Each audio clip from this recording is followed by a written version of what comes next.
All right, it's Mr. Hoin again, and this is part 2 of our lesson on social class.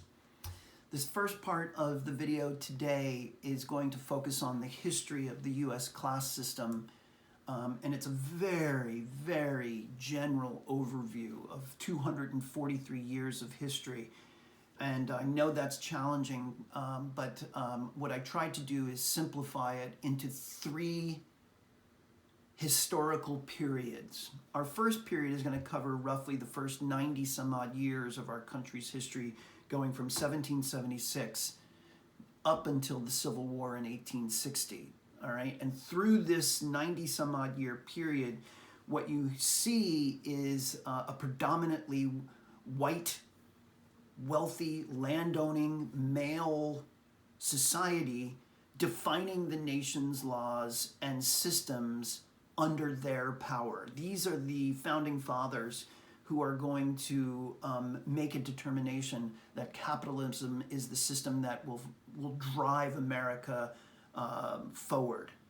What you see through this period, and this relates back to the previous lesson on race, is that many of these white landowning males in America that are defining sort of the political power and the economic systems of our country are also the same people that are going to profit off of the free labor of black slaves. Cotton is going to make the United States an extraordinarily wealthy nation. And we allowed slavery to sort of take place for the simple reason that it made a lot of white people rich. All right, not just Southern plantation owners, but Northerners as well are going to profit off of the hard free labor of slaves until finally we have to fight the Civil War to basically bring slavery to an end. It's also important to understand that even poor white non-landowners were limited in political and social equality in the United States through this period. If you didn't own land in the early days of America, you weren't even allowed to vote. Eventually those laws will change. Indentured servitude is a big part of the early part of America. The right to vote will very much be determined by your social class. What you'll also begin to see in the early 1800s is a growing industrialization. You're going to begin to see factories spring up throughout the United States.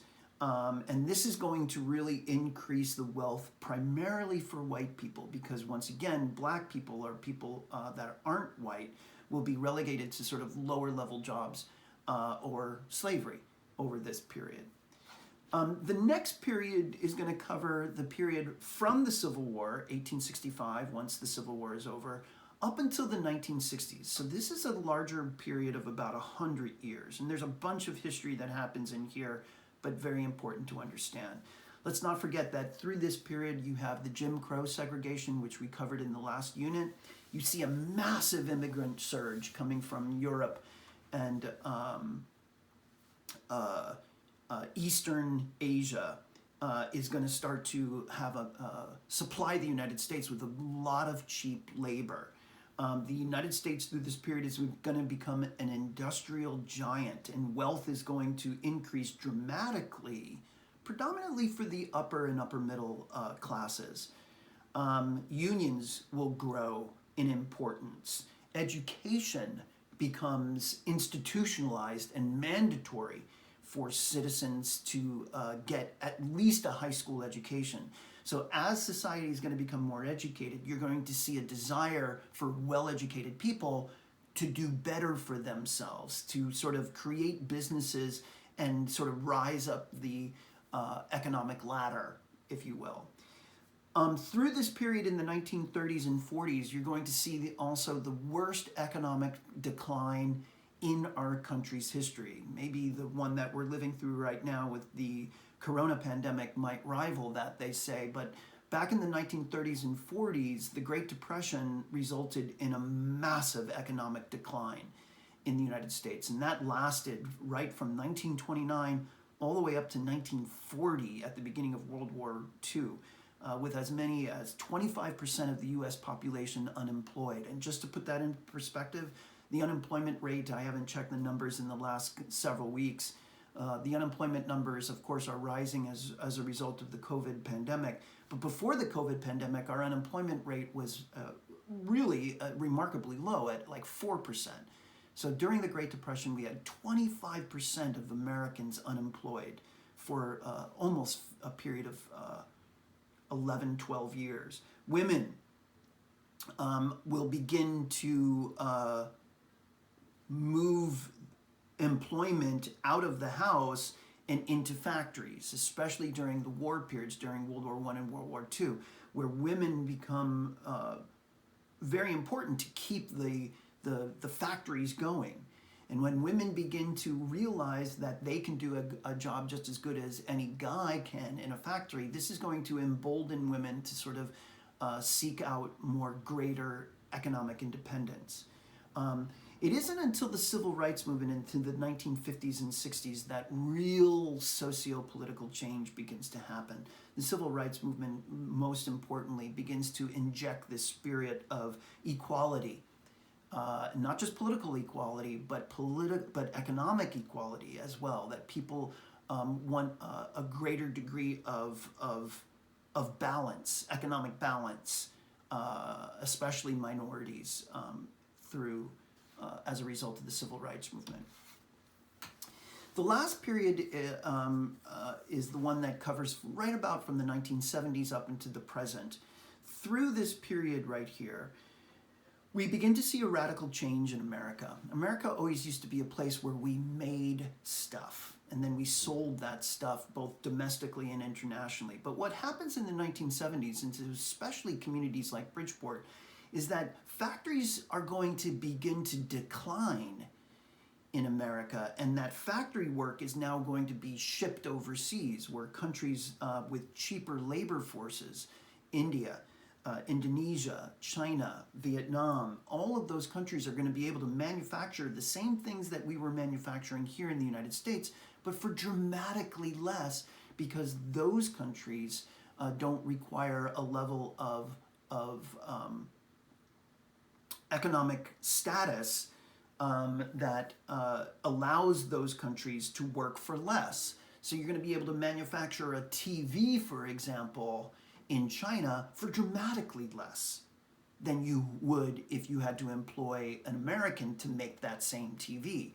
And that's why you can go into Walmart and buy a 50-inch plasma LCD TV for remarkably less, because it's manufactured in a country where you're paying the labor force dramatically less than what you'd have to pay in the United States. What you're going to also begin to see over the course of this period is an increase in service-related industries, financial services, insurance, IT, healthcare. Those type of jobs are going to begin to increase where factory jobs begin to decrease. You're going to begin to see an injection of women in the workforce that are starting to have a dramatic impact on household income. You're getting to see automation and computing and the internet begin to revolutionize commerce. You're going to begin to see college and post-college workforce, people that are going to educate themselves. And then, of course, the smarter you become, the more aware that you are that, like, hey, I want to do better in my life. That's sort of the natural progression of what education provides. So this increase of an educated population is also going to result in sort of a dramatic rise of a smarter population. What we also need to keep in mind here is that white families, by the year 2016, white families will have almost 10 times the net worth of black families. So we have this economic stratification based on race, which we're going to be getting into later on in this video. The next thing I'm going to ask you to do is to answer question number 11. So when I ask you to pause the video, I'm going to have you go to this chart, which is provided on your worksheet that you have, and I'm going to have you answer the questions that I have for question 11. So please pause the video now. When you're done, come back and we'll continue on. So once again, pause the video, answer question 11 based on this chart, which is in your worksheet. All right, so now that you've learned a little bit more about the historical trend line of our economic class system over the course of time, I want you to answer these next 4 questions based really on everything you've learned up to this time, but particularly what you learned in that last chart, all right? So once again, I'm going to ask you to pause the video right now, and I want you to put some careful thought into each of these 4 questions that I've asked you. When you're done with question 15, I want you to come back and we're going to address question 16. So pause the video now and answer these 4 questions, which are on your worksheet. All right, question number 16 is going to ask you to watch a fascinating video that was done by The Atlantic magazine. The Atlantic has been around for hundreds of years, literally going back to the early 1800s. And they put a video together that makes a claim that this 99%, this 1% of America that owns a disproportionate amount of wealth in America and the 99% below them, how this is really a myth. And they do this with some clever animation and a lot of really interesting factual information that I think you'll really get a lot out of. So please, the video link for this video is provided in your worksheet. After you're done watching the video, answer question 16, and then come back so that we can address question 17. So pause the video now. All right. So now that you've learned even more about social class, I need you to once again pause the video and answer question 17 here, which really asks you to address you and where you fit into this social class system. So pause the video right now and answer question number 17, and then we'll come back and do 18.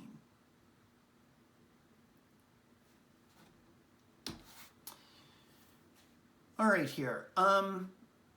I just realized that I have a typo here in here. This should really be question 18. It says 17 here, but that's my mistake.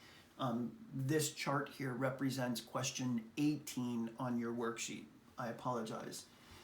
I'm going to ask you to pause the video. This chart is, I've provided this same chart that you see on the screen here. I've provided this same chart on your worksheet, which you will need to analyze and then answer the question that is provided right here. So once again, pause the video and answer question 18, and when you're done, let's come back and finish up our lesson on social class with one more round of videos to watch. Pause the video now and answer question 18. All right. So this final question, question 19, requires you to watch one of 2 videos. If any of you have access to Netflix, I want you to do option A. Option A, use the search field in Netflix and type in the words "explained the racial wealth gap." What will pop up is this wonderful video. It's only about 15 or 16 minutes long. It's a very short documentary about how real estate, owning real estate, connects to the idea of building wealth. And then you have to answer some questions based on the overall video. If you don't have access to Netflix, I want you to then go to this video here, which is another fascinating video, about 15 minutes long, that talks about the overall impacts of social class.